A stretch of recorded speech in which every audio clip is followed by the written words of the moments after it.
Everyone, a very good evening to all of you, and I am sure you are all enjoying the clinical sessions that we have conducted. And I just want to, before I start my today's session, I just wanted to tell you that I want to give a big shout out to the teachers on a short notice and on a very fast change by the government on how the paper will be more and more clinical and integrated. Every teacher has risen to the occasion, and I'm so proud to say that I've been following each of those sessions, and I think each one of them has done a wonderful job so far. And my goal today is to tell you something about how to apply common sense when you see a radiology image. But there is a disclaimer on the screen. There is nothing more uncommon than common sense. So I will try my best to build that radiological clinical common sense into you with the help of images that we will discuss in the class today. Okay, and I want you to keep answering whenever I want you to keep answering. Are you able to hear me, everybody? Yes. Okay, let me just check. Yes, I think yes. Okay. So what I'll try my best to do is I want to instill that sense, because the exam would have a lot of radiology images. Now what happens is the questions will not be of radiology, but there will be clinical vignettes where there will be images in the question, and we need to be comfortable with the images. So I'll try my best to give you that insight into the exam. Everybody, all set? All set. Okay. So I can see now most of you have joined in. Some of you were little worried, but now I can see most of you are joined in. Okay. Now first of all, I'll take a small question for you, a very small question, but I see a lot of students getting confused. When do you do a non-contrast CT and when do you do a contrast CT or a contrast study? Now imagine, now I want you to just imagine for a second. Okay, I'm sure you will be able to imagine, if something is already very dense. Okay, if something is very dense, do you need dye to show that structure to you? I will ask you the question again. Let's see if you can answer my question. Beta, everybody listen to me. Okay, listen to me. I want your focus on the screen. If you can disable the chat box for a moment, just listen to me. Suppose you're looking at a urinary tract stone. Suppose you're looking at calcification or a urinary tract stone. You actually don't need to give a dye, because that structure itself is so dense that it is easily visible on a CT scan. Okay. Second thing is, listen to me, I will tell you what to write down. Don't panic right now. Okay, just listen to me first. Similarly, if you have a brain hemorrhage and you have a blood clot, if you have a hematoma which has clotted, if you have a clot in your brain, that clot in itself, because of the globulin content, is so dense that it is visible without giving any dye. Are you able to understand? Are you able to understand my point? Okay, everybody now look at this now slide. So whenever I see most students, they are confused on basics. They will think that hi-fi things are required, but they need no basic. If you have a urinary tract stone, you do a non-contrast CT. Salivary gland stone, non-contrast CT. But if it is a gallstone, ultrasound. Okay, if it is a gallstone, ultrasound. Can you think of it? Let me tell you why.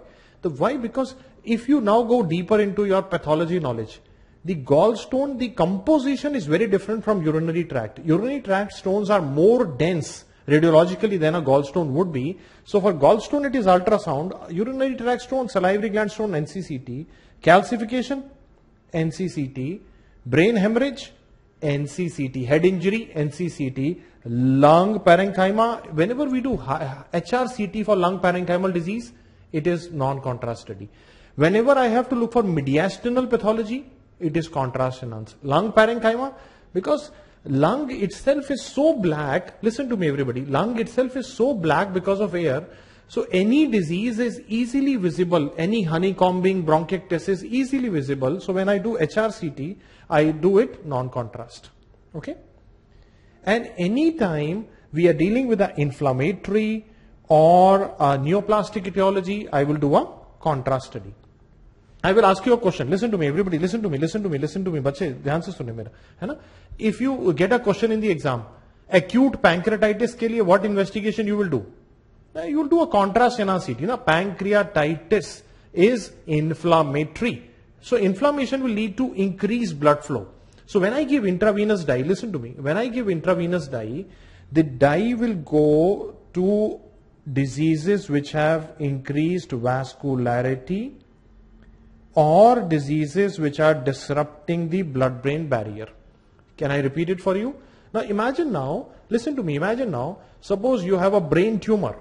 Okay, everybody, brain tumor.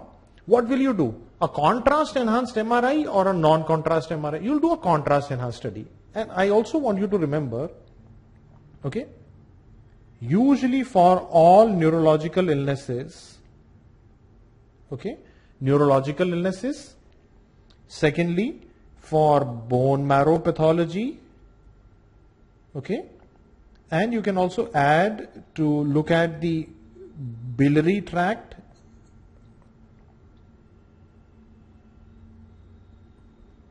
and pelvic pathologies, soft tissue pathologies. For all these indications, MRI is preferred over a CT scan. I'm repeating for you. Now let's imagine now, what investigation you will do for a patient with a brain tumor? MRI. Patient with seizure?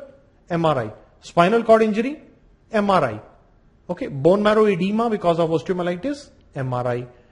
To look for common bile duct stone? MRI. For bile duct is called as MRCP. Pelvic pathology? Something to do with prostate cancer? Fistula in ano? MRI. Soft tissue pathologies? MRI. Are you clear with this much? Okay. Are you clear? Okay, very good. Now let's try to understand the concept. Now, any time you're looking at a visual in a clinical vignette question, listen to me everybody, there are few things that I want you to see. But I don't want you to become a radiologist in the exam. You can become a radiologist later on. Right now we'll look at only common sense. Is the image showing an acute inflammatory process? Okay, question number 1. So suppose you have a patient with fever, ESR is raised, CRP is raised, they are pointing towards an acute inflammatory process.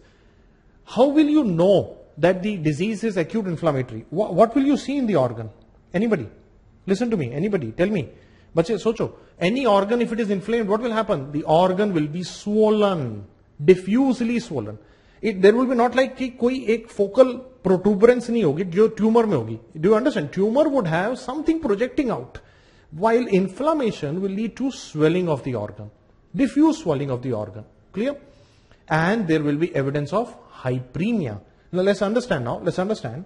Suppose you have a cause here. Suppose in your brain you have an infective focus here. Surrounding the infection, what do you expect? Inflammatory rim. And that inflammatory rim would have hyperemia. And whenever I give IV contrast, inflammation will light up. It will take up the dye because there will be hyperemia. So what we expect to see in acute inflammatory processes are things like edema, swelling of the organ, contrast enhancement around the zone. Okay, especially if the center is necrotic or if the center is having pus. Second thing is, listen to me everything, are we looking at a chronic process? How does the image tell you that it is chronic process? Listen to me bache, suno. Chronic kaise pata chalega? Now chronic inflammatory process will always lead to fibrosis. And whenever you have fibrosis, the organ will shrink. Everybody clear?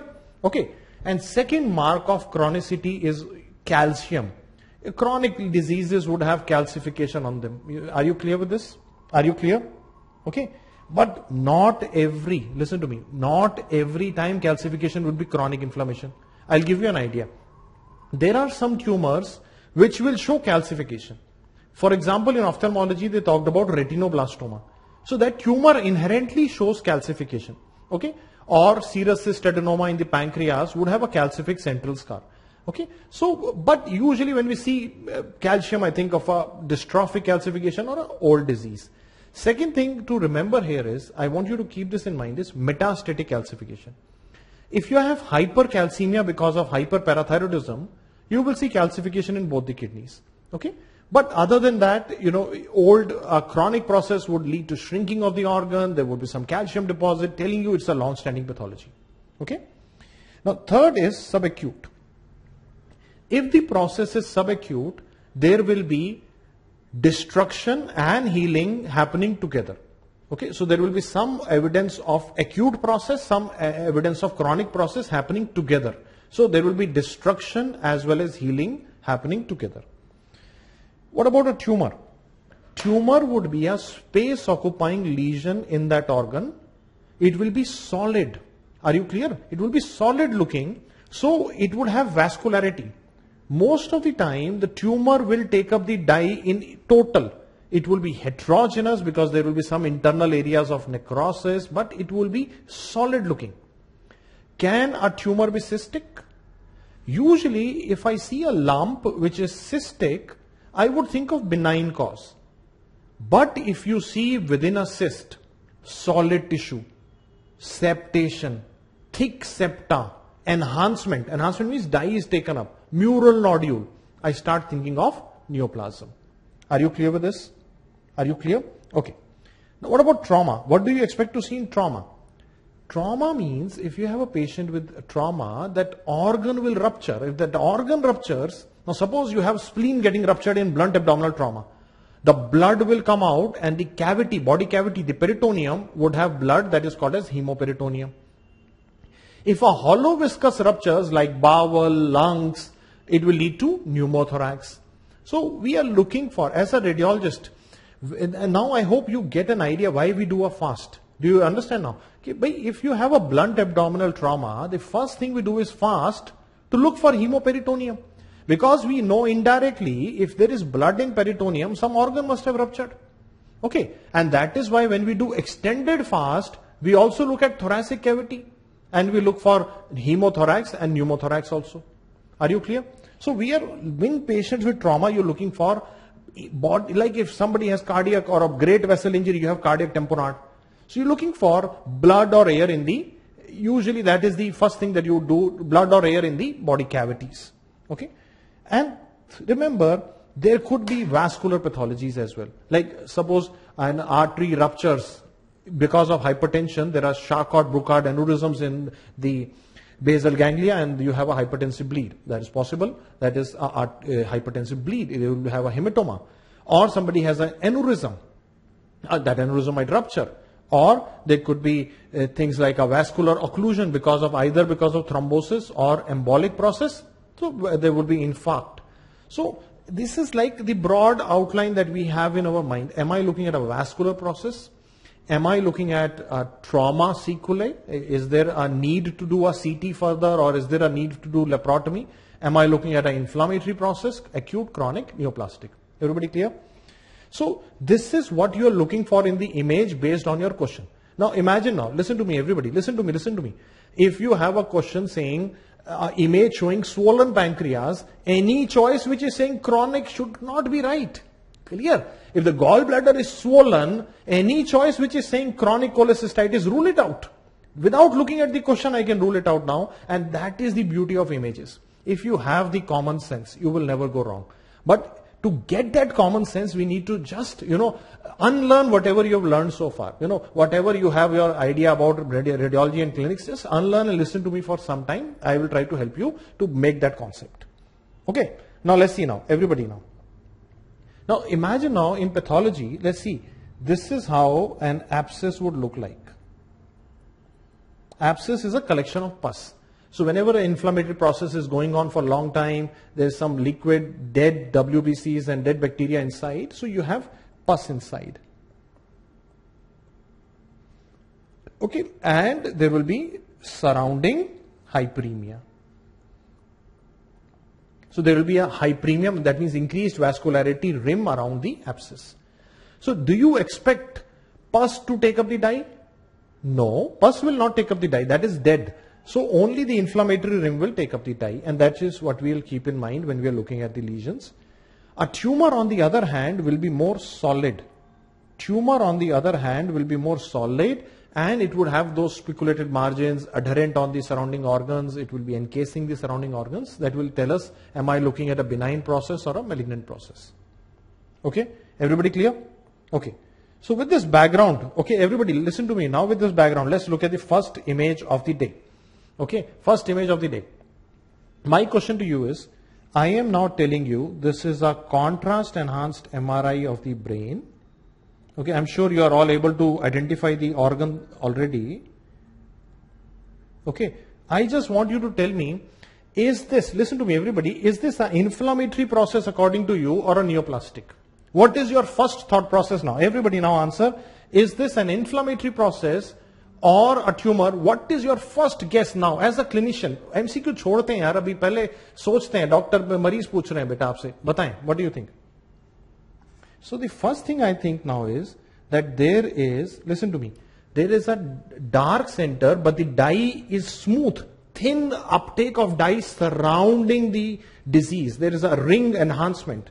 And as soon as I see this, I start thinking of inflammatory pathologies. Okay. So what inflammatory pathologies are you thinking about? Neurocysticercosis, especially the degenerating phase. Tuberculomas, brain abscess. Okay, bache? And if the patient has AIDS, toxoplasmosis.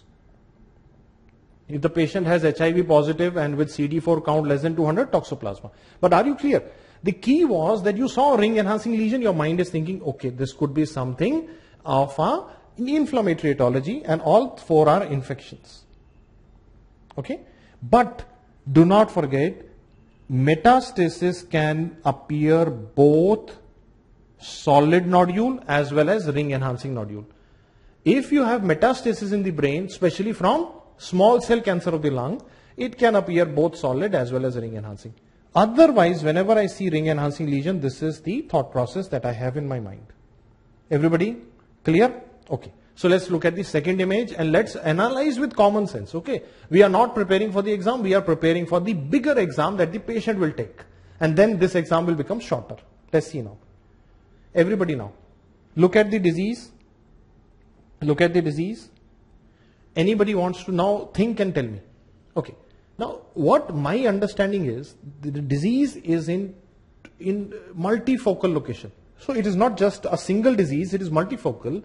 Maybe it is a process coming via blood. It could be some secondary process coming from a primary somewhere else and a secondary coming there. Maybe. It looks like a blood drawn kind of a thing.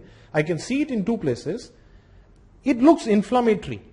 Reason it looks inflammatory is because there is surrounding edema, okay, and the lesion is ring enhancing. Can you see? The lesions are ring enhancing. So we are dealing with a hematogenous inflammatory pathology, probably with ring enhancement, multifocal lesions, but the lesions are, anybody now? Conglomerate. Now when I see conglomerate, listen to me. Immediately I start thinking of a very typical infection which is known for matting, which is known for conglomeration. That is tuberculoma. Tuberculoma. Very good. That is where when we see of tuberculosis. And if you do a MR spectroscopy in a patient with tuberculoma, what do you expect to see? If you do a MR spectroscopy in a patient with tuberculoma, you expect to see a lipid peak. This is because of the necrotic center. The necrotic center in tuberculomas would have lipid. Neurocysticercosis will not have lipid peak. Remember the last year's AIMS question. Neurocysticercosis will not have lipid peak. Tuberculoma and toxoplasma can have lipid peak because of necrotic centers. Clear? Okay, I can see most of you are aware of it. Well done. Now let's imagine now, I'll give you another question and then we will talk about it. A patient has sinusitis or CSOM or congenital heart disease. The history is saying either of these three. Okay, either of these three. Sinusitis, CSOM. Okay. Now why sinusitis is so important that you talk about this in ENT, because these sinuses are near the brain. So an infection in the sinus can spread to the brain. An infection in the ear or the middle ear can spread to the brain. Cyanotic heart disease can lead to paradox embolism of a septic embolus and can reach the brain. Okay. So the history is saying this. Okay. Now let's see. Let's see the first image. The image shown to you is CCT. The image shown to you is a contrast enhanced CT. Look at this now, everybody. A dark center, that means this area is not taking up the dye. There is a smooth ring-like enhancement, okay, with surrounding edema. Are you clear, beta? So that ring enhancement is that inflammatory rim, and that vessels are leaking because the inflammation, acute inflammation leads to leaky. So there is inflammatory edema. There is some mass effect also. You can see the midline shift as well. So we're dealing with an inflammatory pathology with a dark center. And I want you to put 2 plus 2 together. This is diffusion weighted MRI. Diffusion weighted MRI is based on presence of Brownian motion in the tissue. Now, the lesion that we saw as inflammatory has a center which is having bright signal on diffusion. That means this hyperintense signal means that this area is having some viscous liquid. Because if the liquid is viscous, the Brownian motion cannot happen, and that is why it is appearing bright. That means I am looking at brain abscess, and I have already seen that you could pick it up from the clinical clues as well. Do you understand that radiology is like this? Brain abscess. But there will be some history saying sinusitis, and later on some complication has developed, and you can pick it up. Everybody understands? Perfect. I can see most of you are able to answer. Now let's try to analyze these two images. Okay, let's try to analyze these two images together. The first image is a T2 weighted MRI. Second is a contrast enhanced MRI. Third is a T2 weighted sagittal spine MRI. I will explain to you. Now let's localize the disease here. 1, 2, 3, 4, 5, 6. Okay, I'm zooming it. Okay, I'm zooming in, don't worry. Now, do you see there is multifocal pathologies in the brain? Definitely yes. Can you localize it for me? Kahan pe? Where is the pathology? It seems that it is in the white matter. There is multifocal white matter pathology in this patient's brain. Symmetric ke asymmetric? They look asymmetric. है ना? Symmetric नहीं है, asymmetric है, लेकिन bilateral है. दोनों तरफ हैं, but it is asymmetric and you have white matter abnormality. Now I want you all to look at the contrast enhanced MRI and then we'll get the concept here. On contrast enhanced MRI, the dye is taken up by this lesion and this lesion. Okay. On contrast enhanced MRI, the dye is taken only by these two. Why not by others? This is the key question. Ab socho, when is the dye taken up by a disease? If there is disruption in blood-brain barrier and the lesion is vascular, it will take up dye. So that means these two lesions are actively inflamed. That means there is some immune process going on which is causing active inflammation in these two. But what about the other lesions? What about the other lesions? Tell me. That means they are old. And that means this disease is something, a white matter disease, a disease of the myelin, which is disseminated in time. And I want you to look at the spinal cord as well. When I look at the spinal cord, I see there is another lesion in the spinal cord as well. Anybody? That means the disease is disseminated in time and space. Anybody knows the disease? Definitely. Multiple sclerosis. So now we already know now, that means that every inflammatory disease would not be infection. It is not necessary to be infection. It could be an autoimmune process going on which has triggered inflammatory response against the self-antigen, and that is what we see here. And because it is a relapsing remitting disorder, we can see coexistent new lesions and old lesions. That is why we are saying dissemination in space and time. Everybody, are you able to apply the common sense now? Perfect. Let's understand more now. Suppose a bacterial infection gets into your alveoli. The surrounding, can you imagine now, there are capillaries surrounding the alveoli. In response to the infection, the capillaries will start leaking exudative fluid. And that means the alveoli will now get filled up with exudates which have bacteria, neutrophils, all that kind of stuff. Okay. Clear? And that is what we call as consolidation. Now I want you to imagine, if you have consolidation, the exudates are filling up your alveolar space. So when the alveoli are opaque, the bronchi become outlined by the surrounding opaque alveoli. And that is the idea that I want you to now look at the X-ray. Can you see this opacity? I am saying this is a X-ray chest showing us consolidation. Can anybody tell me why this is consolidation? What sign is this visible here? Any child can tell me here. We are sure that this disease is primarily alveolar because the bronchi are visible, they are open, so there is no tumor. The bronchi are open, surrounding alveoli have become opaque with exudates. That means we can see air bronchogram, and that is the genesis of air bronchogram. Perfect. I can see all of you are able to answer. I'm so proud of you. Okay, so let's go further.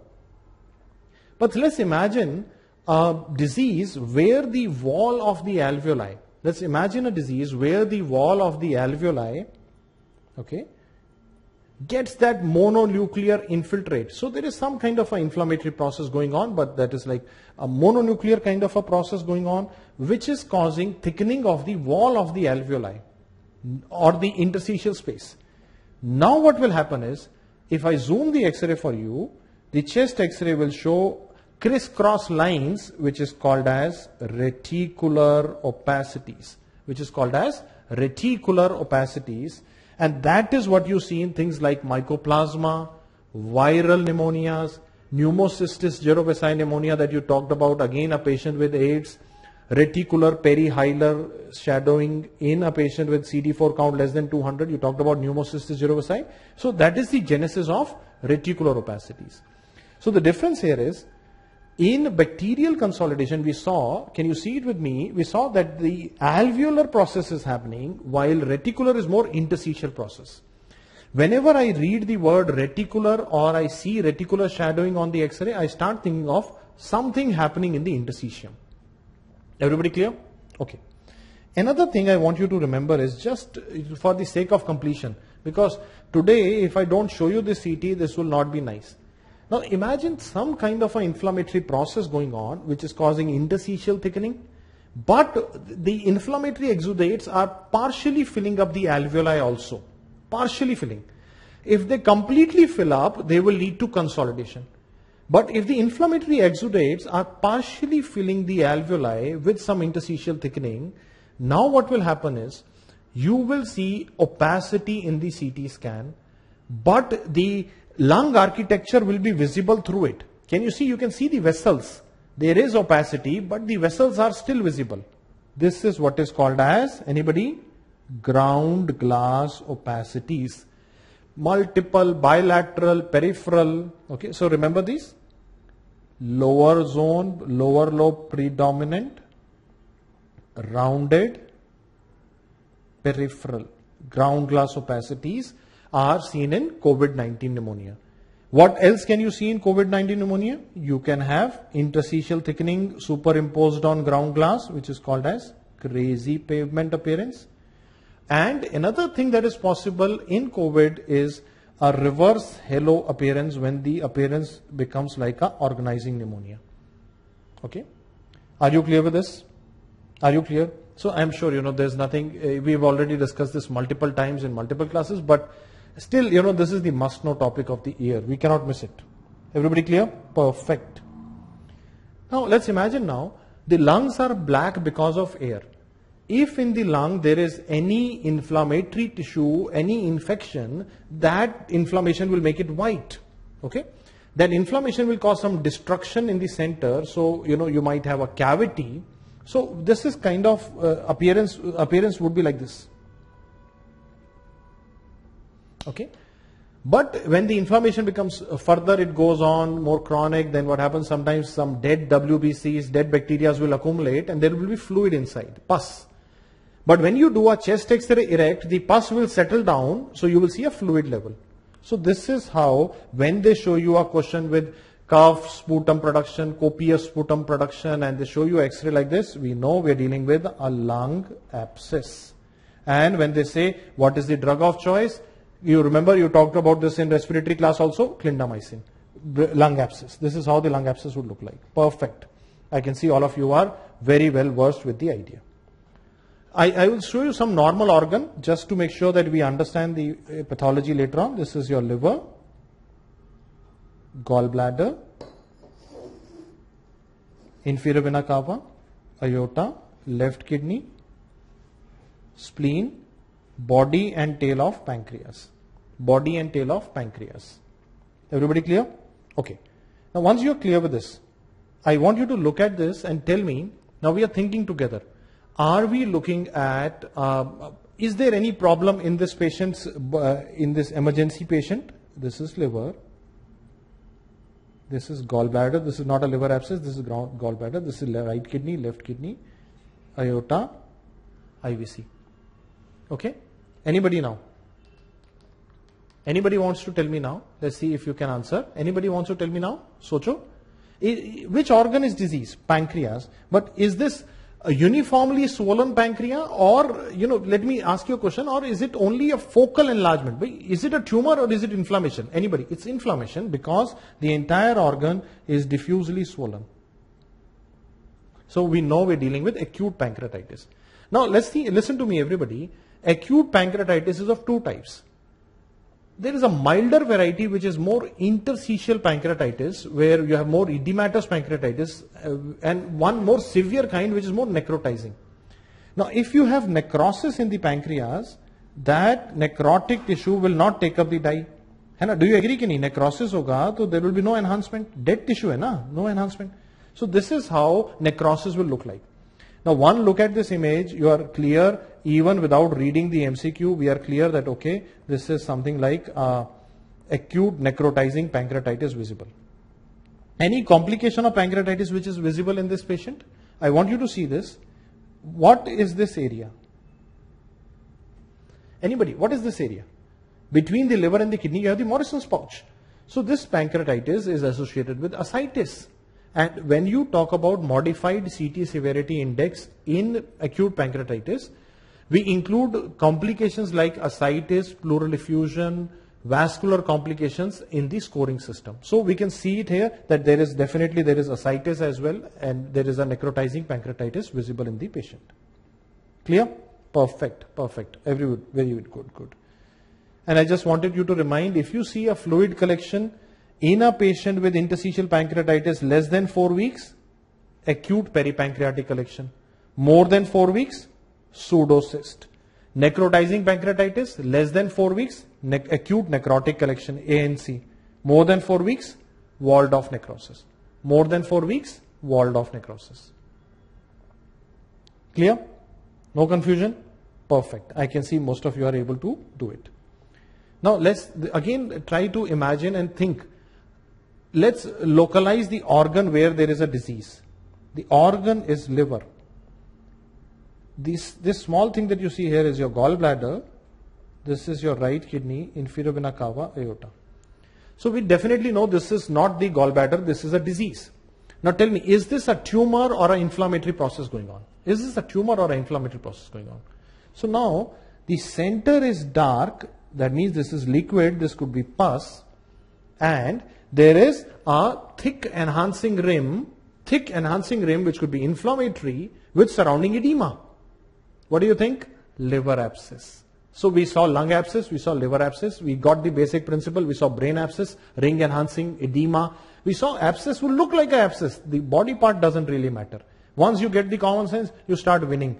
And that is why you understand that why, when you grow senior into the medical fraternity, it becomes more easier for you because you can see common sense.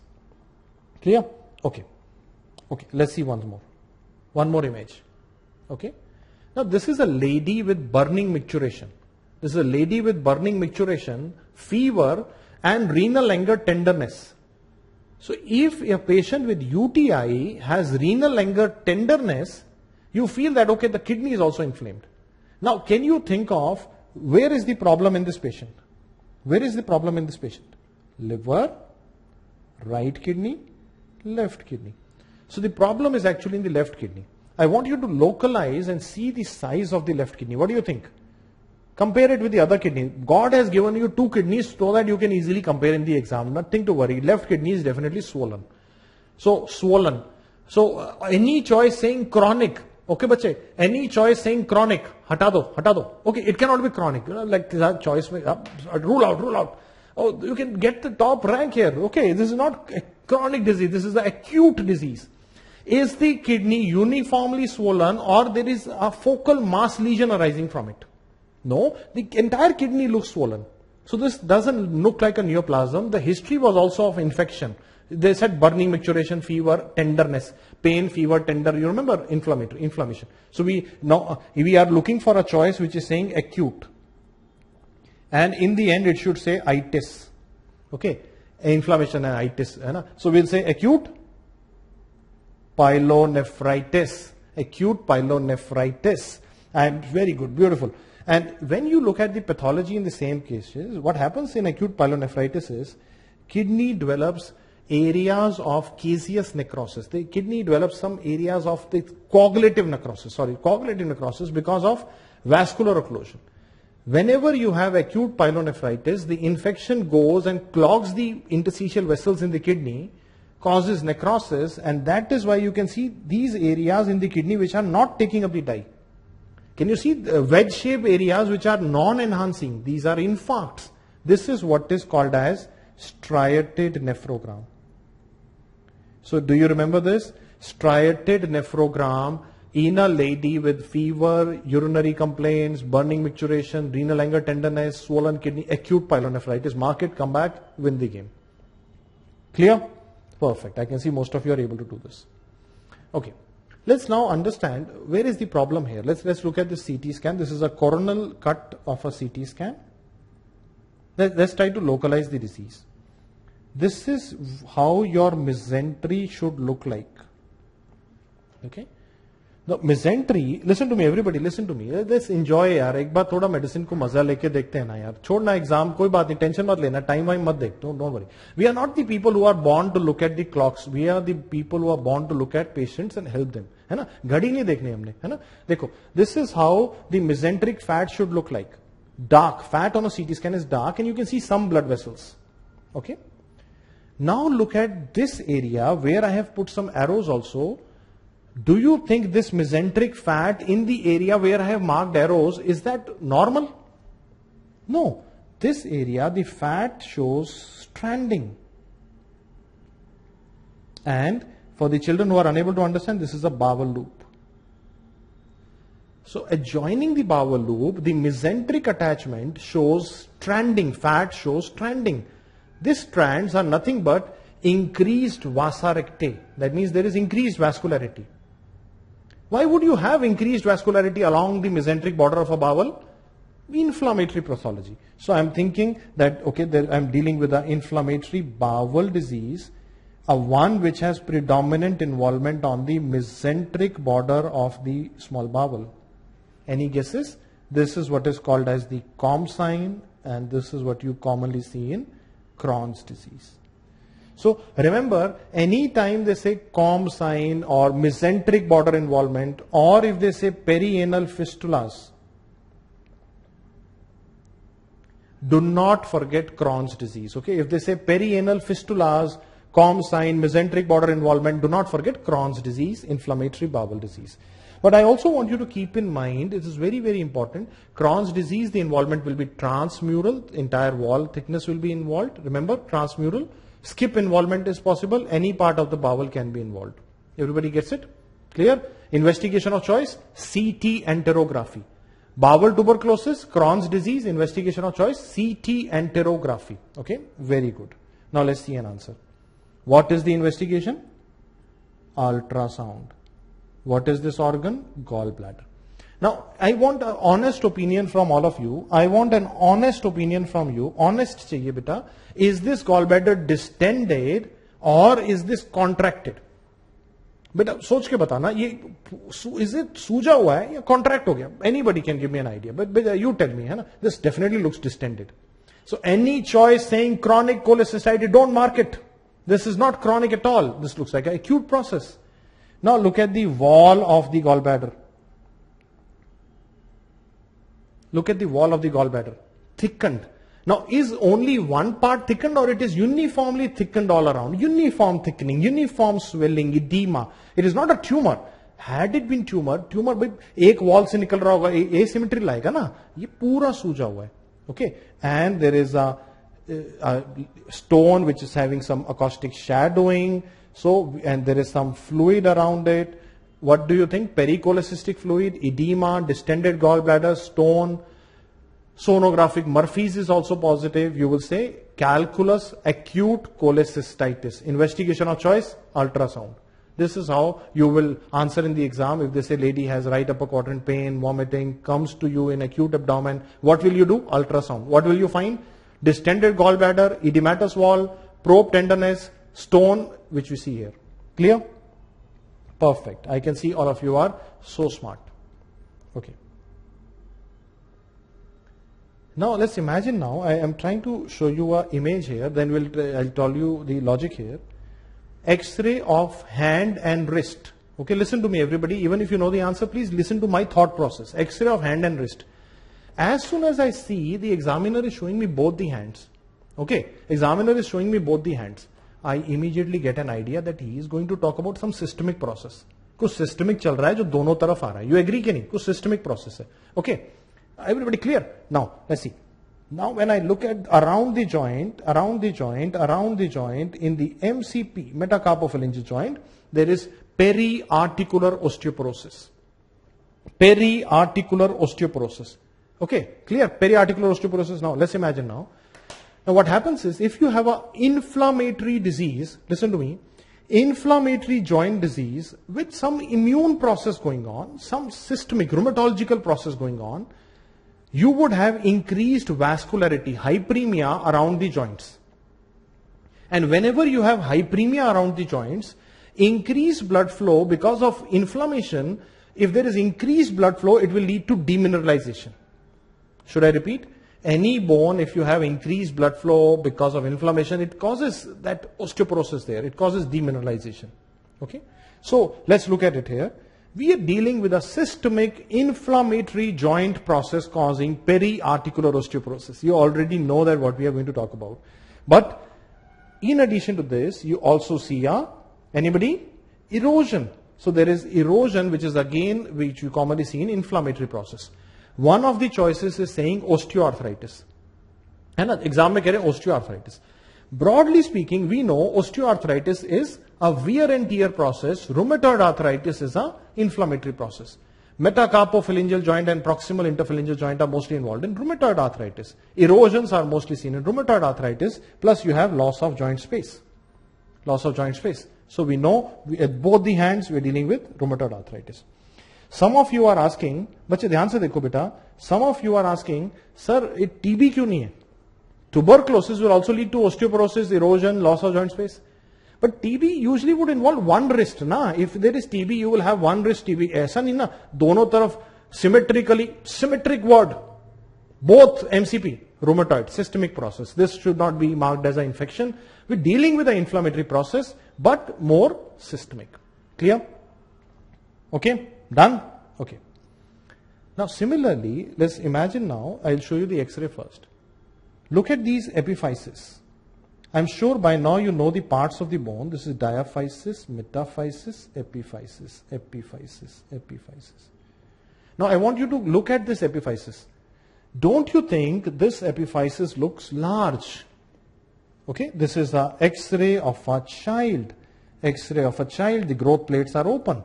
If the growth plate is open, okay, listen to me everybody, listen to me बच्चे एक बार सुन ले यार कब तक अपनी बोलेगा मेरी सुन है ना. So if you're looking at an X-ray of a child and the epiphysis is enlarged, I start thinking इस epiphysis को ज़्यादा खाना मिल रहा है.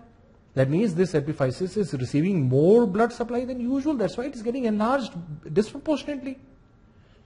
Why would it have hyperemia? That means I am dealing with an inflammatory process in the joint. That means there is hyperemia here, there is inflammation in the joint, and this is some kind of a systemic process. क्योंकि दोनों तरफ हो रहा है. Both the sides, the epiphyses are enlarged. Systemic process in a child leading to epiphyseal enlargement. Juvenile rheumatoid arthritis. Juvenile rheumatoid arthritis. You remember the seronegative version, which is more commonly seen in the knee, and the epiphysis will be enlarged. Second possibility is hemophilic arthropathy. In hemophilia also, the presence of bleeding in the joint, hemarthrosis, causes inflammatory response, which causes enlargement of the epiphysis resultant to hyperemia. If you look at my entire class so far, it has only to do with inflammation. And you will see the symmetry now, that why common sense helps us. The organs are changing, the x-rays are changing, but the common sense is what is making it more and more interesting. Are you clear? So I see somebody saying aneurysmal bone cyst. Beta galat hai. Lakshmi, listen to me. अच्छा है class में आगे मैं दिखाऊंगा, नहीं तो paper में सब गलत हो जाएगा. ABC ऐसा दोनों तरफ कैसे सिमेट्रिक हो रहा होगा? We're dealing with a systemic process, beta. I'll show you ABC, beta. Don't worry. Okay. Okay now. Everybody now. What do you see here? Anybody? Non-uniform loss of joint space.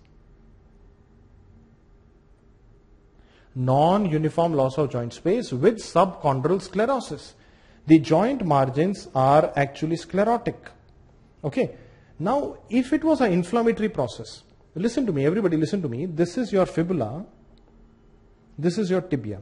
Okay एक बार सुन लेते हैं बेटा, सुन लेते, पता भी है तो सुन ले एक बार, कोई बात नहीं है ना. So please see with me. This is your tibia, this is your fibula. Now if I am putting my weight on the knee, the weight bearing compartment is the medial tibiofemoral compartment, is the weight bearing compartment. Now if there is a non uniform loss of joint space, ये TB नहीं है, ये rheumatoid नहीं है, बताओ क्यों? This cannot be TB, this cannot be rheumatoid. Why? Inflammation would not have any favoritism for the weight bearing compartment. Inflammation should cause uniform loss of joint space. ये तो non uniform है. That means we are dealing with wear and tear. यहाँ पे you need to mark the answer as osteoarthritis. Non uniform loss of joint space with subchondral sclerosis. There is no osteoporosis. Periarticular osteoporosis भी नहीं है, और joint space की narrowing भी non uniform है. Weight bearing compartment में it is more. Are you clear? Okay, समझ आया? Okay, let's see now. एक बार और देख लेते हैं, फिर we talk about more. Okay now see, sclerosis के osteoporosis, anybody? There is subchondral sclerosis, loss of joint space. ठीक है. So what do you think? We think about wear and tear. There are some debris, there are some loose bodies also, again going in favour of wear and tear. But when you look at this wear and tear looks exaggerated. बहुत ज्यादा wear and tear है. The entire joint is actually looking disorganized. It is actually subluxated, dislocated. देखो ना, यहाँ tibia यहाँ है, femur यहाँ चला गया. So they are not aligned. This is totally disorganized. That means this is nothing but excessive wear and tear which happens in the joint because of repeated trauma if you have a neuropathic joint or Charcot joint. Remember, Charcot joint में ये होता है ना, if you don't have sensation, you repeatedly cause trauma in the joint and you cause exaggerated wear and tear, which is what you see in this image. This is nothing but Charcot joint. Clear? Perfect. Everybody is able to understand. Clear? Okay. Now let's think together. You know the answer, but I want you to think with me. है ना? Anybody? Okay. Where is the problem? Is it symmetric problem or asymmetric? We see some symmetric problems. Okay. देखो यहाँ पे देखना बेटा, ये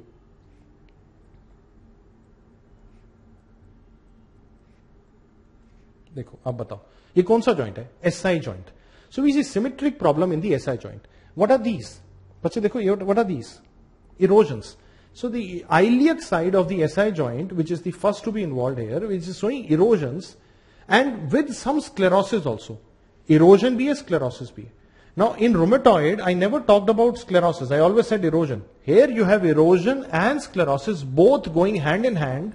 So that means we are dealing with a subacute, symmetric, inflammatory process going on in the SI joint. Okay, symmetric, systemic, because दोनों तरफ है. This cannot be tuberculosis. वो तो एक तरफ होगा ना. दोनों तरफ symmetric sacroiliitis हो रहा है. So, okay, but this is not rheumatoid, because rheumatoid would have, more predication for the small joints of hand, not the axial skeleton, not the SI joint. So we know we are dealing with something else. And the inflammation is not only restricted to SI joint, it has also involved the vertebral corners. And as a result of that inflammatory process, the outer disc fibers have ossified. Outer disc fibers ossify होके syndesmophyte बन गए. This is what is called as bamboo spine. Anybody now? We are dealing with a seronegative spondyloarthritis called as ankylosing spondylitis. Are you clear? Perfect. Okay, so this is how you think. The key is how you think. Okay, hi-fi नहीं कर रहे, basic common disease को देख रहे हैं. Okay, now again let's try and understand. Okay, let us see how many of you are able to follow my point. Okay, I'll try my best to make sure that we keep the common sense alive. Okay, there is some soft tissue swelling.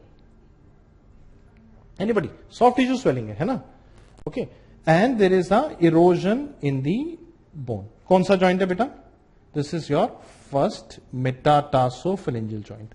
First metatarsophalangeal joint, and there is some erosion, there is some soft tissue swelling. But this erosion, listen to me, this erosion is different from rheumatoid. Rheumatoid में erosion होता ना बेटा तो यहां होता. ठीक है? इसमें the articular margin is overhanging, the erosion is slightly away from the articular margin.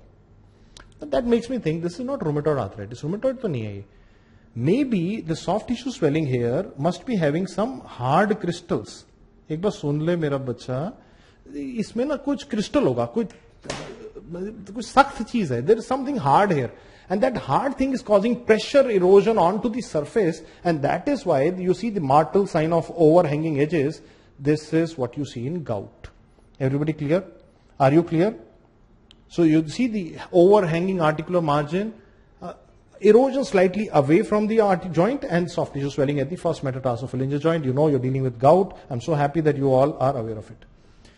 Just a small sample of what a normal MRI should look like in the bone. This is your cortex of the bone and this is your bone marrow. So what we do is we suppress the fat signal by using a technology called as stir. Listen to me everybody. We suppress the fat signal using a technology called as stir. This is how the bone marrow should be looking like, क्योंकि bone marrow का fat को हमने suppress कर दिया. We have even suppressed the signal of the subcutaneous fat. Cortex is dark, marrow is dark because of the fat suppression. Okay. Now look at the other leg of the patient. What do you think? Anybody? What do you think? दूसरा leg देखो, सोचो क्या दिख रहा है.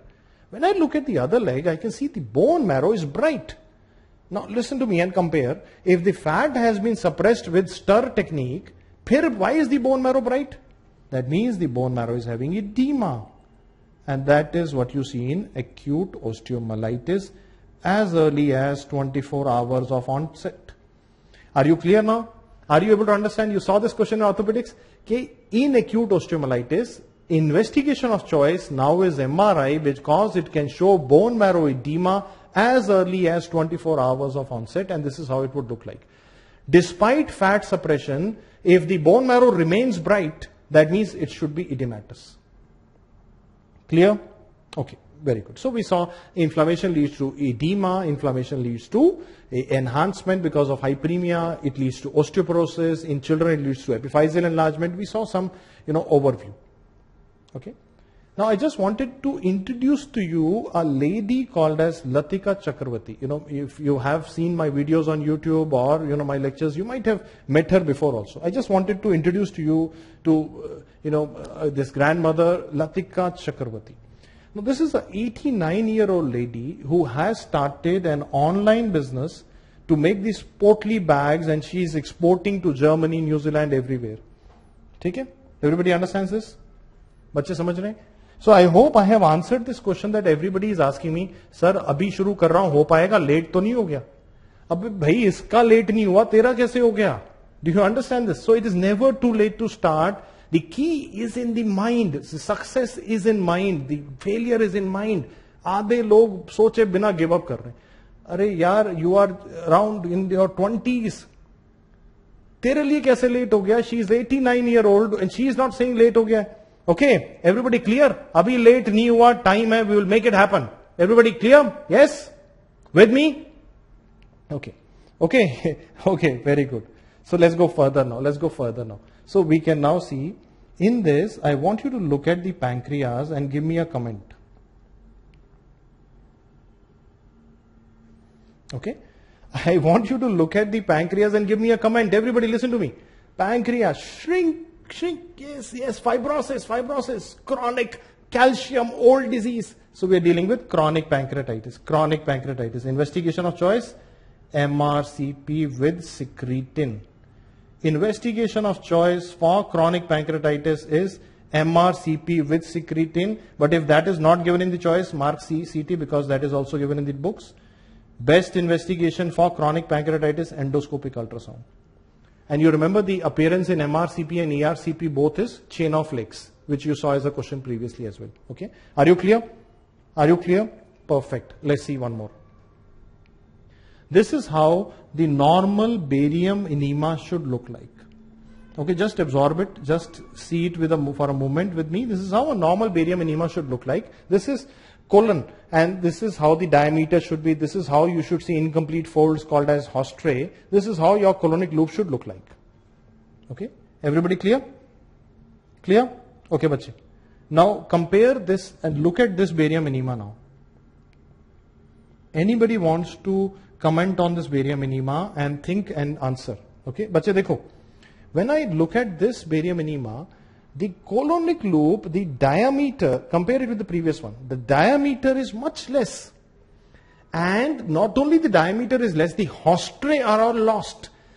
Why would that happen? Why would you have a bowel loop which is having loss of Hostrae? That means it is stiff, and loss of caliber, fibrosis.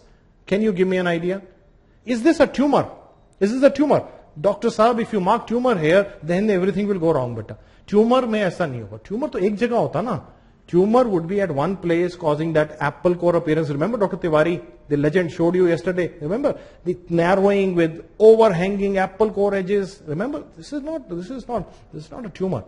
This is diffuse involvement of the colon with lead pipe-like appearance, chronic inflammatory bowel disease involving in contiguous fashion the entire colon. What do you think? Ulcerative colitis is the answer. Lead pipe colon. Perfect.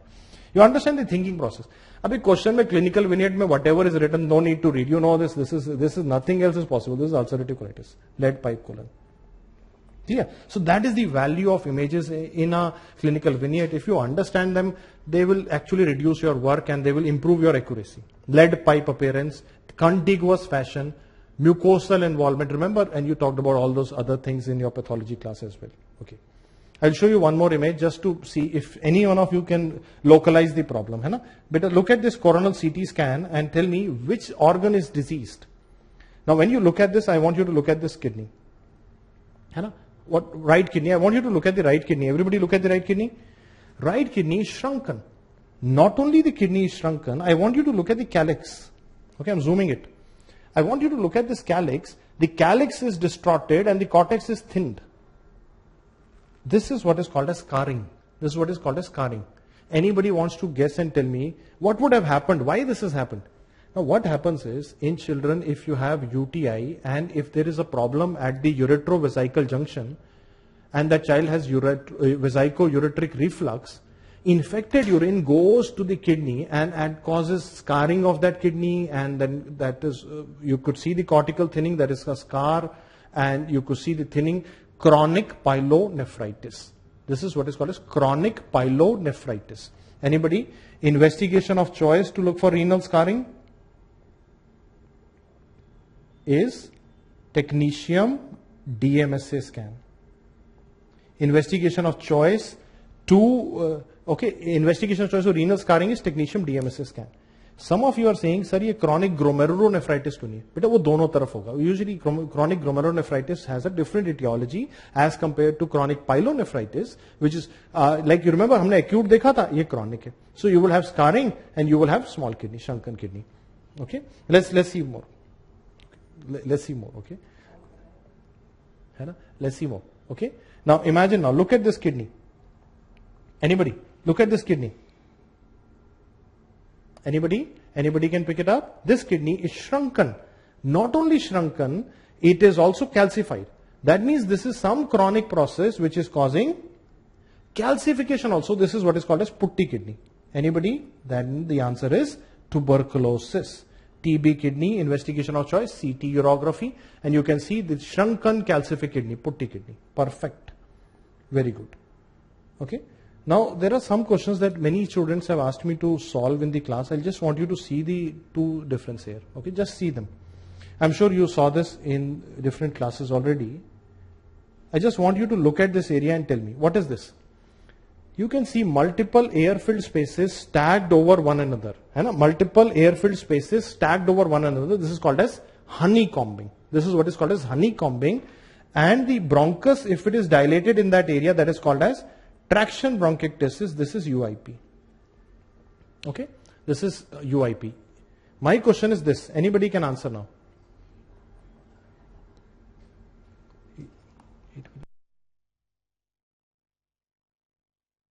Now please see with me. What do you think this is? Now this is not honeycombing. This is what you got in your exams previously. This is bronchiectasis. This is bronchiectasis. Are you clear or not? Are you able to see now? So this is the difference between the bronchiectasis and honeycombing. And every time children keep asking, sir, bronchiectasis और उसमें कैसे? ये देखो ना, periphery में you can see stacked up cysts. This is honeycombing and this is bronchiectasis. And one of them always comes in the exam. Are you clear?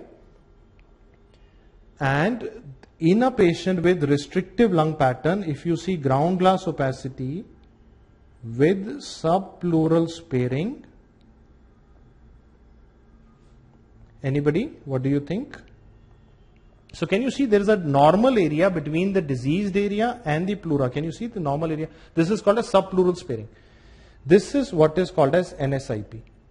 Just to remind you, investigation of choice for interstitial lung disease is HRCT. Honeycombing traction bronchiectasis was towards UIP. Ground glass opacity with subpleural sparing is NSIP.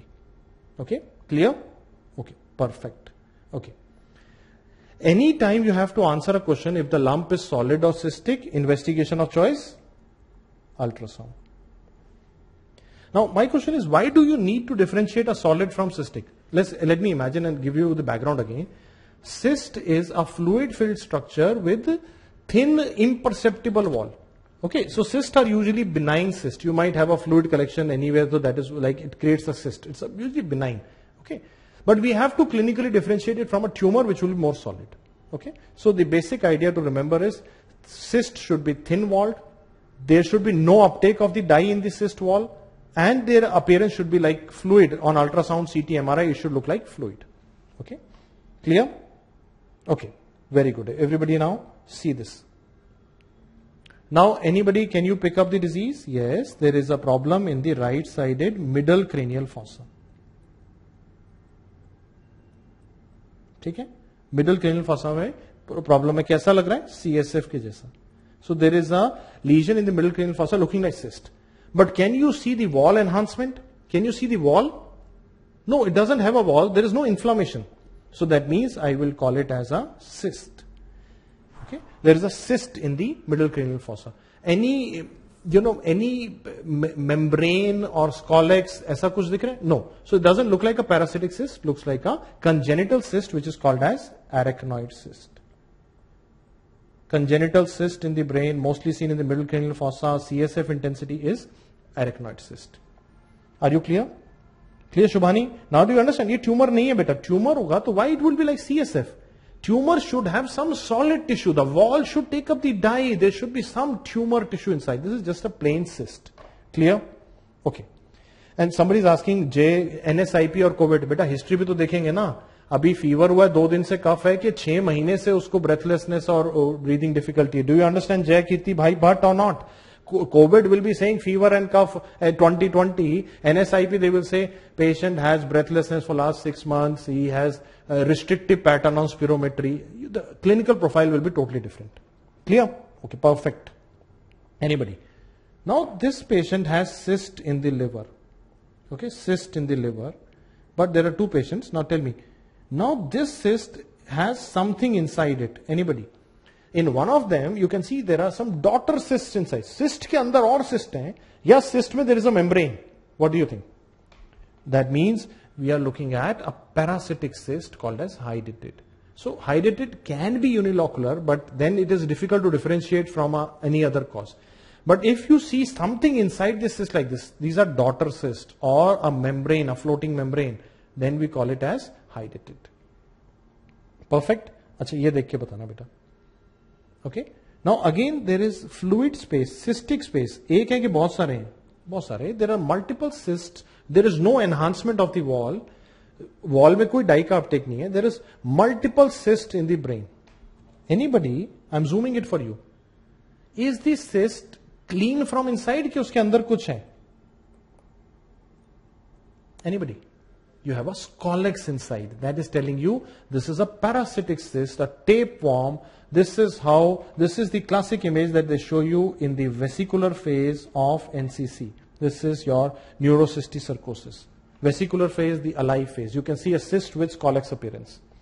And when the cysticercus dies, so try and imagine and see the difference. The first image is the MRI image, second image is a CT image. Okay? अब बताओ CT में क्या दिख रहा है? बोलो, calcification. The old disease, that means healed, that means the dead cysticercosis. When the parasite dies, it gets calcified. You can see the calcific stage. Scattered, bilateral, random. Okay? Clear? Everybody understands the concept? Perfect. Okay, let's see. Now cyst can also be there in a kidney. So this is how a renal cortical cyst would look like. This is a benign cyst. This is how the cyst will look like. No wall enhancement, no solid component. Okay? But listen to me for 1 second. Imagine now, if you have a cyst in kidney which has thick enhancing septae. If you have a cyst in kidney which has thick enhancing septae, or it has solid tissue. And that is the rationale behind calling this as Bosnack type 3, Bosnack type 4. These are the ones where this is not benign. This could be an RCC because the dye is taken up. That means there is some vascularity. Thick septae, solid component are telling me this is a tumor. A clean cyst is Bosnack type 1. Cyst with thin septa is Bosnack type 2. Do you understand now? So the basic idea that I wanted to build up in your mind was कि रटना नहीं है. We don't want to do rote learning. Let's understand. If it is a clean cyst with no dye uptake in the wall, no septa, definitely benign, ignore. Okay, Bosnack type 1 and 2, ignore. 3 and 4 could be RCC, could be a cystic RCC. You need to, go for the surgical opinions. Everybody clear? Everybody understands? Okay. Now this kidney has cysts. But is it one? No, multiple. So this doesn't look like a incidental benign cyst. वे ऐसा नहीं है ना, old लोग में एक benign cyst है, वैसा तो नहीं, बहुत सारे हैं. So there are multiple cysts. And because of those multiple cysts, both the kidneys are enlarged. Both the sides are involved. When both the sides are involved, I start thinking, is this something genetic? Is this something systemic happening here? Okay. So what disease can lead to bilateral enlarged kidneys with multiple cysts? And this is one short question in the exam, ADPCKD. Autosomal dominant polycystic kidney disease.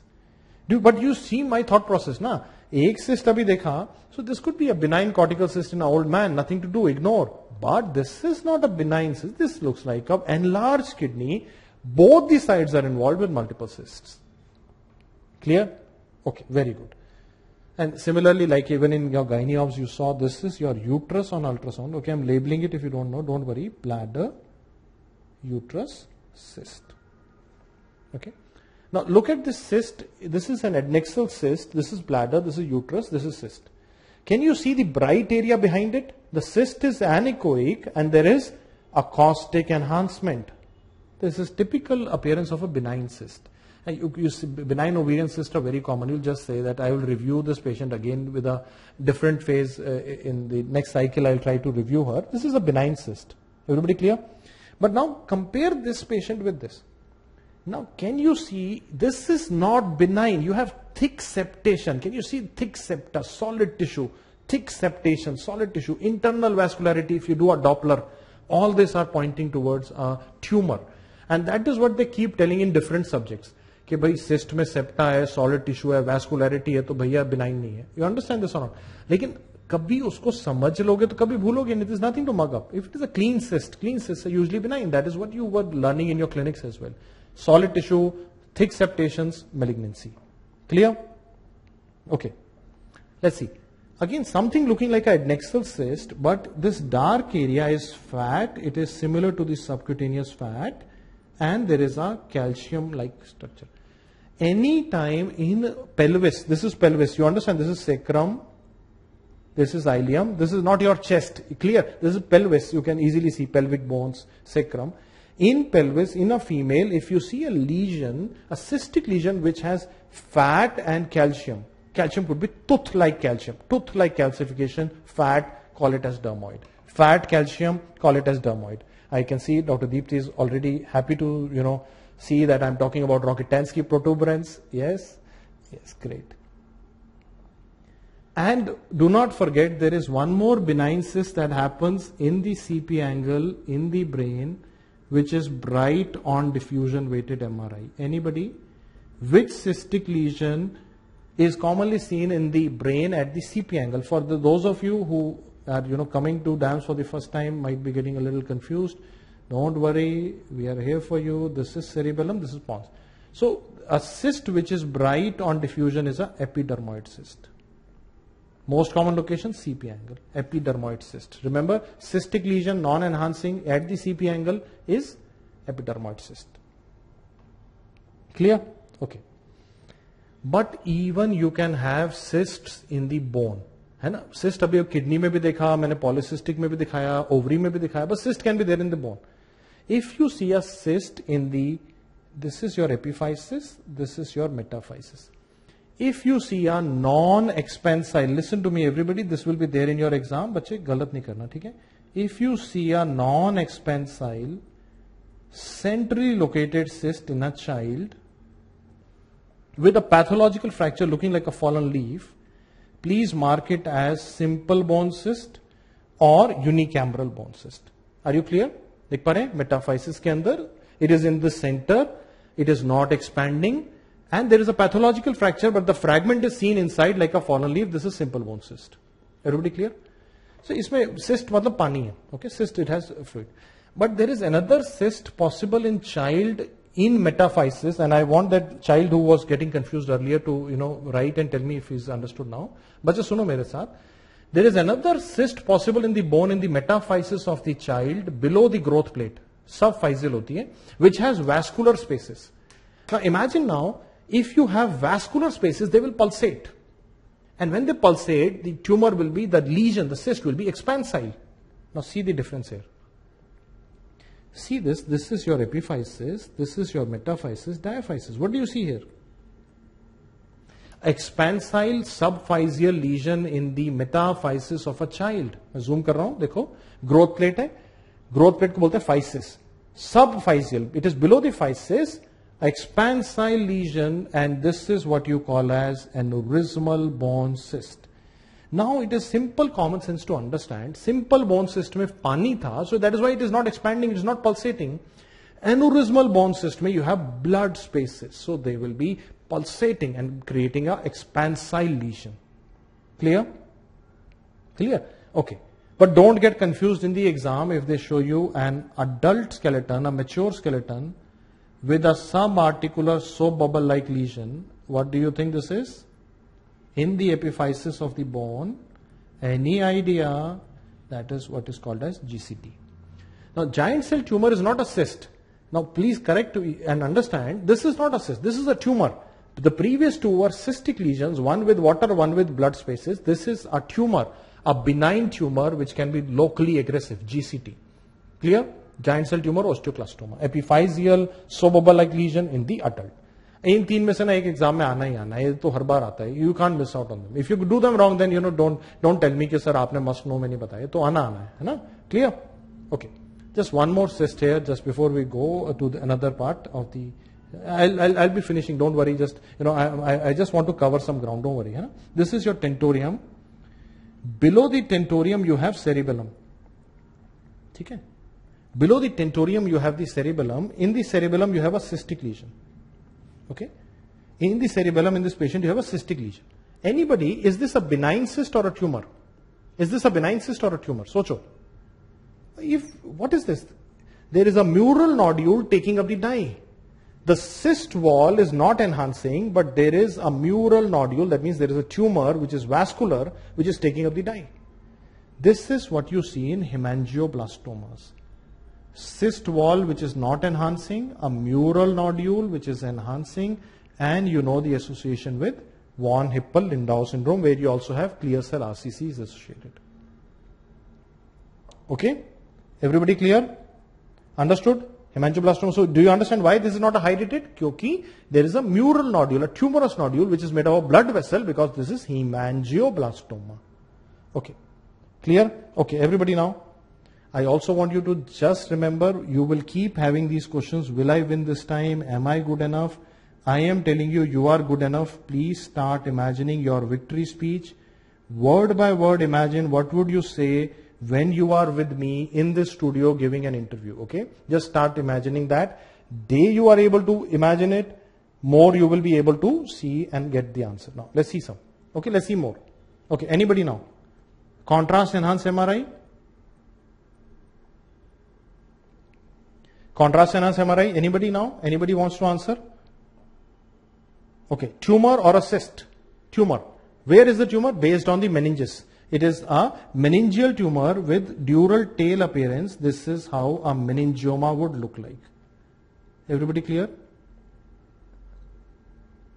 Meningioma would look like. Okay. Second, a CP angle tumor. The patient in the exam will have sensory neural hearing loss.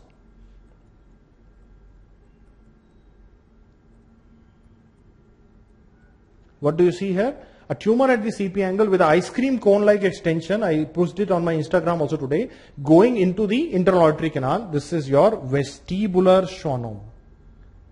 Clear? One of them is always asked in the exam. Remember, sensory neural hearing loss, vestibular schwannoma. And third is a contrast enhanced MRI. This is a contrast enhanced MRI. What do you see here? A figure of 8 like snowman like appearance. This is a pituitary macroadenoma. Can you see a tumor arising from the sella with indentation by the diaphragm celli leading to a snowman like appearance, pituitary macroadenoma. Clear? Perfect. Now tell me, tumor or a cyst? Tumor. Why? Because this is enhancing, it is disrupting the blood-brain barrier, vascular, with central areas of necrosis, crossing the midline, a highly aggressive brain tumor called as glioblastoma. Butterfly-like appearance, malignant tumor of adult, crossing the midline, you know this is a glioblastoma. Clear? Okay, anybody else wants to pick up? Now this is a child with truncal ataxia, pons cerebellum. What do you think? A tumor in the cerebellar vermis, truncal ataxia, tumor in the cerebellar vermis arising from the superior medullary vellum. It is in the midline. That is why you have truncal ataxia with spread through CSF. CSF drop metastasis, leptomeningeal spread going into the spinal canal. Anybody wants to make a guess? This is a malignant tumor of childhood called as medulloblastoma, known for the CSF spread. Remember, spinal drop metastasis. Childhood tumor seen in the vermis, truncal ataxia, childhood will be written in the question. Okay? Everybody understands? Perfect. Okay. Now look at the globe of this child. Okay? This child, the globe is enlarged. Inside the globe there is a tumor, and this tumor has some calcium. So what tumor in the eye, in the globe, do you expect to have calcification? That is retinoblastoma.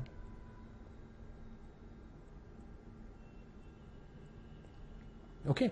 And the second image here is, I just want to see if you are able to answer, good. If you are not able to answer, don't worry. This is T1 weighted image, T2 weighted image. Can you think of an intraocular tumor which is bright on T1 weighted image, dark on T2? Usual tumors are dark on T1, bright on T2 because of the edema. This is bright on T1, dark on T2 because of some magnetic substance inside, which is melanin. This is typical appearance of ocular melanoma. Anytime they say bright on T1, dark on T2, please mark melanoma as the answer. Okay? You just give me 1 second.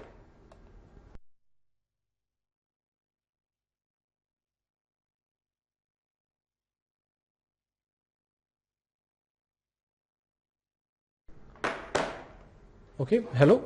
Are you able to hear me now? Perfect. Okay. So let me just go further and see. Now, anybody now? Let's see the this. What is the structure here? This is your aorta. Now, can you see the aorta is taking up the dye? it is enhancing. That means we are looking at the hepatic arterial phase. So if we were doing a triple phase CT of the liver, we are looking at the hepatic arterial phase. Now there is a lesion in the liver which is taking up the dye. So anybody now, is this a liver abscess? Definitely not. Liver abscess hota to yaad karo, center mein liquid, rim enhancement, edema. This is a solid tumor which is having arterial feeders. Normally liver has predominant portal venous supply. We are looking at a tumor which is solid, enhancing in the arterial phase, and if we had a triple phase CT, it would have washout in the portal venous phase. We are dealing with HCC. Investigation of choice, triple phase CT. Now we can even do a MRI for HCC. We can do a 4-phase MRI for liver today, that is possible. Also remember, screening for HCC is done with ultrasound. Screening for HCC, ultrasound. Investigation of choice, triple phase CT. Perfect. Okay. Anybody now? Let's look at the organ now. Left kidney, right kidney. What do you think this is? Now, when I now look at this, this is more heterogeneous. And can you see the kidney is not into the normal parenchyma is seen. There is a tumor which is bulging out of it. This is the tumor, beta. See. See, can you see it here? So this is not pyelonephritis. If you say this is pyelonephritis, you will get it wrong. So this patient has a cyst. No, this is not cyst. This is enhancing. This is solid. This is heterogeneous. This is RCC. This is how RCC would usually look like on the imaging modality. HCC, RCC. Renal cell cancer. Okay. Now see now. I just, to complete, I just, I'm taking a little bit of your time, beta, I know, but I just want to make sure that I give you that common sense. Hai na?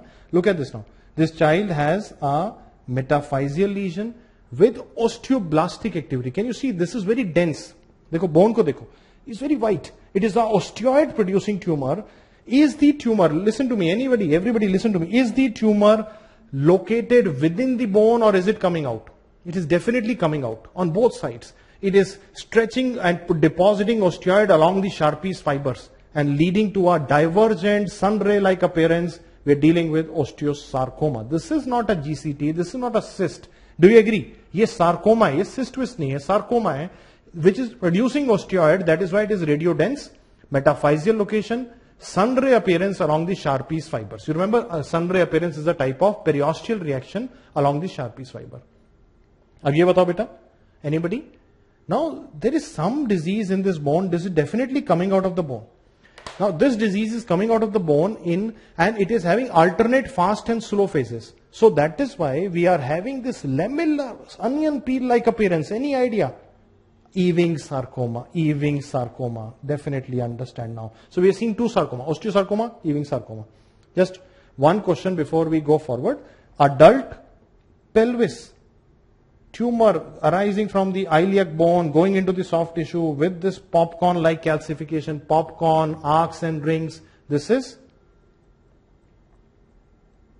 chondrosarcoma. Are you clear? Chondrosarcoma is usually seen in adults, pelvic flat bones, usual location. Popcorn-like arcs and rings, stippled calcification is usually seen in them. Okay, very good. Now tell me. Let's think now. Very, very fast we will think. Hai?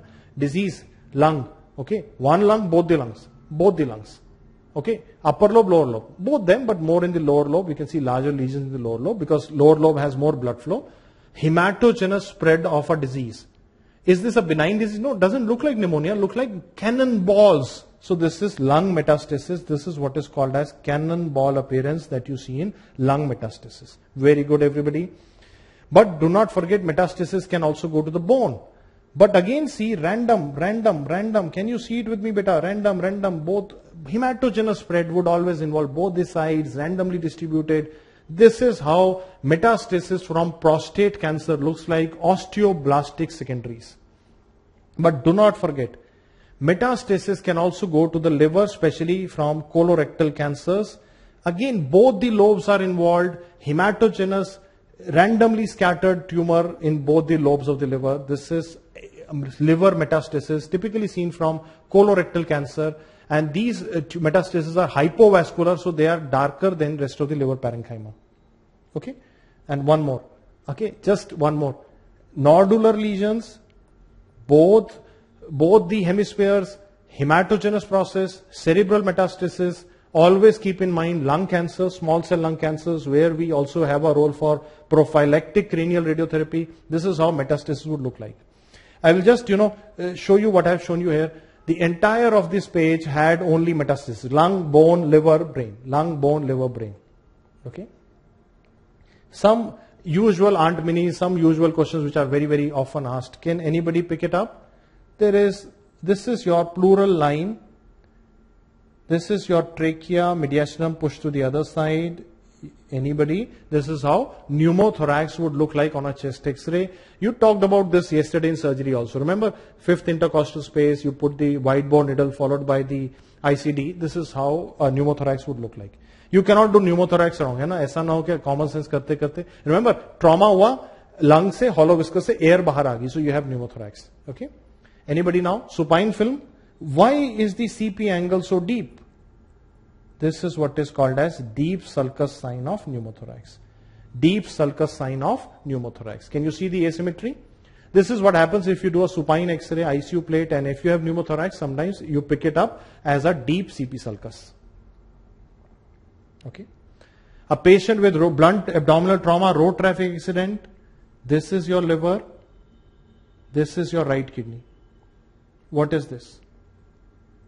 So this is what we were talking about. If you have an organ which is ruptured because of trauma, there will be blood in the peritoneum. And between the liver and kidney, you have Morrison's pouch. So this is nothing but fast positive.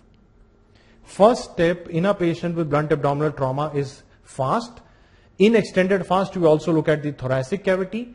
If the patient is stable after fast, you do a CCT. If patient is unstable after fast, you go for, if the fast is positive, you go for laparotomy. Okay. This is how fast positive would look like. Anybody? First step in fast is to keep the probe in the epigastrium, and you see blood around the heart. This is what is called as cardiac tamponade. You can see how the right ventricle is collapsed because of the blood collecting around the heart. Cardiac tamponade. Again, a potential visual for you in the exam. If you do a M-mode ultrasound in a patient with abdominal trauma, and we're doing M-mode ultrasound, any one of you can tell me, the image number 1 is seashore sign, which is nothing but the normal appearance. Image number 2 is the barcode sign, or I can tell you stratosphere sign. What is this? Pneumothorax. And you know it by now. This is one of the must know images in the exam. Every time either they give a normal or a abnormal. This is normal, बच्चे देख ले. ये waves हैं, ये समुद्र, sea shore. ये कोई shore नहीं है, सीधा barcode की तरह. This is pneumothorax. Clear? And when we talk about must know, I don't want to leave you without showing you a vascular pathology where a leg vein thrombus, patient is bedridden after hip surgery, a leg vein thrombus has gone into the pulmonary artery, leaving a saddle embolus. You remember this? Pulmonary embolism, investigation of choice, CT angiogram, investigation of choice, CT angiogram, screening, D-dimer assay. This is how a saddle embolus would look like in the pulmonary artery. Perfect.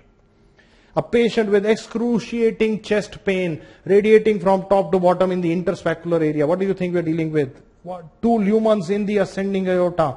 This is what is called as Stanford type A, because only the ascending aorta is involved. Stanford type A aortic dissection should be managed surgically. If only the descending aorta, this one is descending aorta, yellow arrow. If descending aorta is involved, then it is Stanford type B. We can do it medical management. This is Stanford type A aortic dissection. Perfect. And the history would say either a hypertensive patient or somebody with Marfanoid features, Marfan syndrome, giving you an idea that either the wall is more fragile because of Marfan's, or it is having hypertension and causing this intramural hematoma which has gone on to form a dissection. Perfect. Also remember, aorta can also be injured in a patient with accident. If you have a patient with suspected aortic injury, investigation of choice is CT angiogram. And usually in thoracic aorta, I just wanted to point out to you this area. Just distal to the origin of left subclavian, this is the area where your ligamentum arteriosum is attached. When you have a road traffic accident, the body goes forward because of the accident, and the ligamentum arteriosum teethers the thoracic aorta and the tear happens. So in the thoracic aorta, if you are thinking of aortic injury, always look at the site of insertion of ligamentum arteriosum. That is where the thoracic aorta is tethered. Investigation of choice for thoracic aortic or aortic injury is CT angiogram. Perfect. And if a patient with road traffic accident, now Dr. Deepthi is getting impatient, but in her class I never said that, but it's okay. It is the problem when you come a little late, it's okay. Now, in a patient with road traffic accident, if you see there is blood around the spleen, but what is this? Anybody, what is this? There is dye uptake almost similar to the aorta. That is what is called as contrast blush. And again, I feel this is a potential visual in your exam. If you see contrast blush, that means there is active bleeding happening in this patient. So, how do you identify contrast blush? If you see enhancement in an injured spleen, almost similar to the enhancing aorta, that means there is arterial bleeding happening, active extravasation happening here. Very good. Quick questions. Anybody? Biconvex hematoma, which is limited by skull sutures due to rupture of middle meningeal artery. This is extradural hematoma. But if you have active bleeding happening, you will see a swirl sign. Do you see some dark areas inside? That means there is some unclotted blood also. So this is what is called as the swirl sign that tells you that this is an expanding hematoma. It will expand further. Okay? Everything okay? Is it coming? Okay. I can't see. Okay. And just to cover up the, okay, I'm back, don't worry, I'm back. So, if you see a concavo-convex hematoma, which is covering the hemisphere, not restricted by sutures, that is a subdural hematoma due to rupture of bridging veins. Okay, okay. And if it is a chronic, it will appear dark. So, are you able to differentiate between acute and chronic subdural? Okay. Acute is a blood clot, it will appear hyperdense, and chronic is going to appear, okay, hypodense, just like CSF. Okay, everybody gets it. Okay, anybody now? Patient with worst headache of his life with neck rigidity. What is this? This star-shaped area, this is blood in the cisterns and in the sulci. This is your subarachnoid hemorrhage. Investigation of choice for SAH, NCCT. Investigation of choice for cerebral aneurysm, CT angiogram. Okay. Listen to me, everybody. Listen to me. A patient with road traffic accident with shearing injuries at the gray-white matter interface. So if you have shearing injury at gray-white matter junction, corpus callosum and brainstem, you will call it as diffuse axonal injury. Investigation of choice for diffuse axonal injury is MRI. Don't forget. Investigation of choice for diffuse axonal injury is MRI. Most common site of injury, gray-white matter junction. Other sites, corpus callosum, midbrain. Poor prognosis. Okay, I just want you to look at these three images together. DSA. This is how a digital subtraction angiogram looks like. CT angiogram. MR angiogram. So I see students keep asking me on the Facebook, look at them. Look at this. You can see the blood vessels, but the bone is white. This is a CT angiogram. Compare it with this. The blood vessels are seen, the circle of Willis is seen, but the bone is dark. This is MR angiogram. And if you see only the blood vessels and the bones are subtracted, this is a DSA, digital subtraction angiogram. Are you able to understand and identify them in the exam? Perfect. And if you see a blood clot in the basal ganglia, in the putamen, we typically think about hypertensive bleed. Don't forget, hypertensive bleed is most commonly seen in the basal ganglia. Thalamus, pons, cerebellum are the usual sites where you look for hypertensive bleed. Okay. And the blood vessel can get blocked. On a CT scan, you will see, can you see this? Dense MCA sign, earliest CT visible sign of brain infarct, dense MCA sign. and this is diffusion weighted MRI, which can show you brain infarct earliest as early as 3 to 30 minutes of onset. And I want you to appreciate how the infarct looks like. The vascular territory, it looks like the wedge shaped. This is a typical infarct in the, you can see the superior branch of the MCA is involved, and this is where the Broca's area will be on the left side. So that is where you will have Broca's aphasia also. So this is diffusion weighted MRI, 3 to 30 minutes of onset it will show infarct. This is hyperdense MCA sign, earliest sign of infarction. And later on, this is how infarct will look like on a CT scan. Can you see it? Wedge shaped hypodense area. This is MCA territory infarction for you on a CT scan.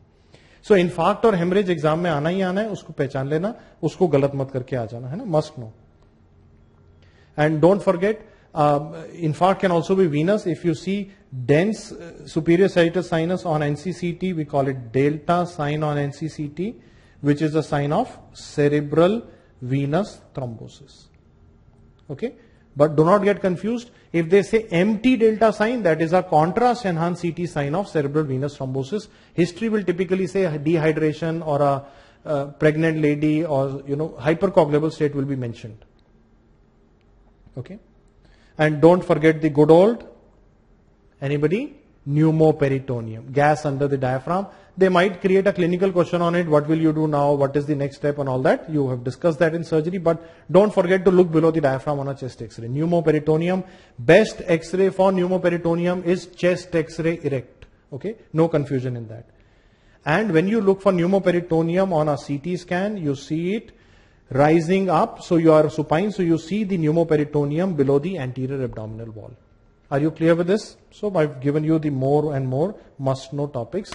And before I conclude the talk today, I tried to give you the most likely things. So, I've tried my best to collect them into an interesting manner and a common sense manner. Please go through them once more to get that extra edge. But reason I wanted to conclude this talk today by telling you something. कि हो सकता है at this moment you might be feeling confused. You might not be clear about what I want to do in future. Okay, and you might be wondering, what will you become in future? Will you be able to make it big or not? Will you be able to live your dreams or not?